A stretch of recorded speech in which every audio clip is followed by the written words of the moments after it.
ময়দানের ক্রিকেটের বিভিন্ন ট্যালেন্ট খুঁজতে খুঁজতে আমরা আজকে আবারও পেয়ে গেছি একজন ট্যালেন্টেড প্লেয়ারকে, নাম শ্রেয়াম ঘোষ।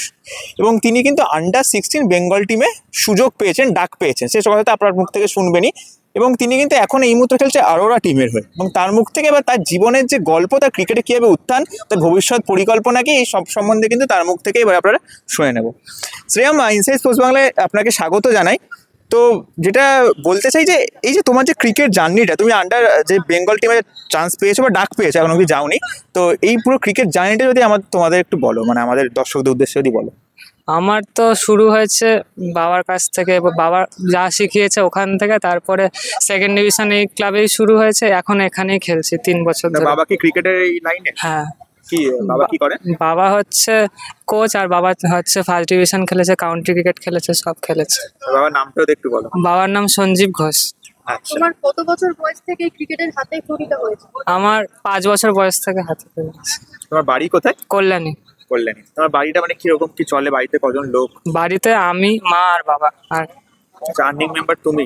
আর্নিং মেম্বার তুমি আছো, বাবা আছে? বাবা, মা চাকরি করে। মাও চাকরি করে। আচ্ছা, কল্যাণী তোমার বাড়ি। তো এই যে তুমি যে এখন খেলছো, ভালো খেলছো, ডাক পেয়েছো, এই ডাকটা কিভাবে এলো বা সেই মুহূর্তটা কেমন ছিল?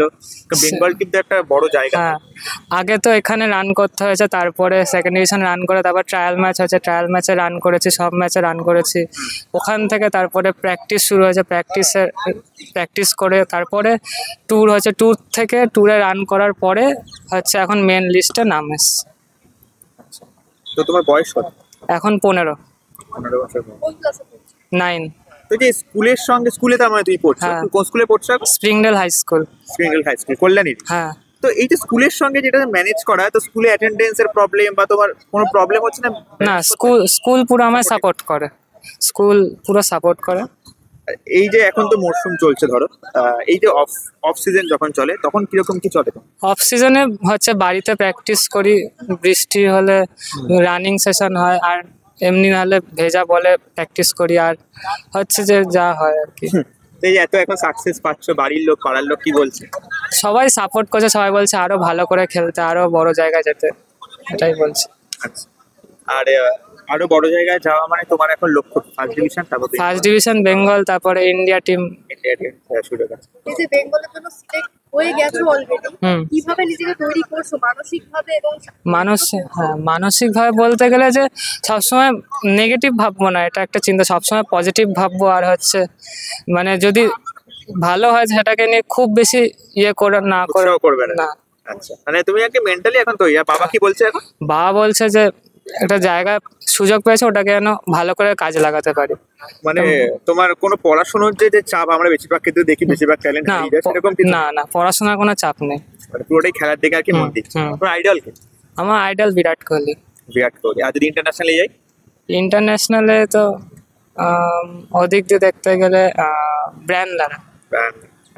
তোমার এই যে ভবিষ্যৎ পরিকল্পনা, এই যে প্রেশারটা, মানে তোর বাবা নিশ্চয়ই এখন বাড়িতে কথা হচ্ছে এটা নিয়ে, এটা কি পাড়ার লোকরাও কি কিছু বলছে? পাড়ার লোকরা কেমন করে? মানে সবাই সাপোর্ট করছে, বলছে যে ভালো করে খেলতে, যে তাহলে সবাই বলতে পারবে যে আমাদের এখান থেকেও কেউ গেছে। হ্যাঁ, বড় স্টেজে। হ্যাঁ। তাহলে তোমার বেঙ্গল টিম এখন হচ্ছে লক্ষ্য কবে থেকে ওরা ডেকেছে বা কবে কিছু? আমাদের হচ্ছে বিজয় মার্চেন্টের খেলা 7 তারিখ থেকে শুরু, 4 তারিখে যাওয়া এখান থেকে। 4 তারিখে যাওয়া, এই টিম তাহলে তোমাকে ছাড়তে হবে। হ্যাঁ, কোচের সঙ্গে তুমি বলেছো সেটা? কি বলছো? কোচেরা বলেছে যাও, ভালো করে খেলতে হবে, এই অরোরা টিমের জন্য নামটা হয়। আচ্ছা, আর এটা কি তোমার অ্যাজ আ প্রফেশন ফিউচারে দেখার ইচ্ছে, এবং আর্নিং হিসেবেও কি এটাই দেখার তোমার ইচ্ছা, নাকি ব্যাকআপ কোনো অপশন আছে? হ্যাঁ, এটাই ইচ্ছা, এটাই ব্যাকআপ এখনো সেরকম ভাবা প্যাশন প্রফেশন সবই। হ্যাঁ। অত্যন্ত ধন্যবাদ, আর best of luck for Bengal. Thank you.